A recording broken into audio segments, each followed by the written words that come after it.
বন্ধুরা মুরগটা জব করবো বুঝছেন। এটা হচ্ছে আমার হচ্ছে পোষা মুরগ, জব করে রাখো। পোড়া দিছি বুঝছেন, আগুনে আগুনে পোড়া দিয়েছি। এই যে ঘুটি থাকে না, ঘুটি ঘুটি, এই যে আমরা ঘুটি বলি, এই যে এগুলা, এই ঘুটিগুলা তুলতেছি। এগুলা তোলা হলে কাটবো, তারপর রান্না করবো বুঝছেন। এখন এটা আমি কাটবো, জানি না আপনারা কিভাবে কাটেন, আমি কিভাবে কাটি এটা একটু দেখাই দিচ্ছি আপনাদেরকে। আগে এটা কেটে নিব বুঝছেন।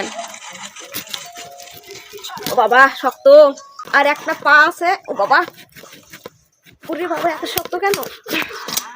আমার শরীরে পুরো শক্তি দিয়ে কাটতেছি, তবু কাটতে পারতেছি না বুঝছেন, অনেক শক্ত। এটার বয়স হচ্ছে 1 বছর হয়েছে মনে হয়, না বেশি হবে জানি না, তবে অনেক অনেক বয়স হয়ে গেছে বুঝছেন। এই যে এখন কাটবো এই বরাবর।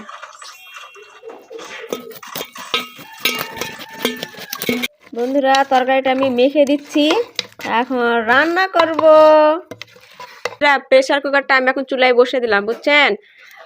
গ্যাস শেষ হয়ে গেছে, এই কারণে এই স্টাইলে বসাই দিলাম, এভাবে সিদ্ধ হবে।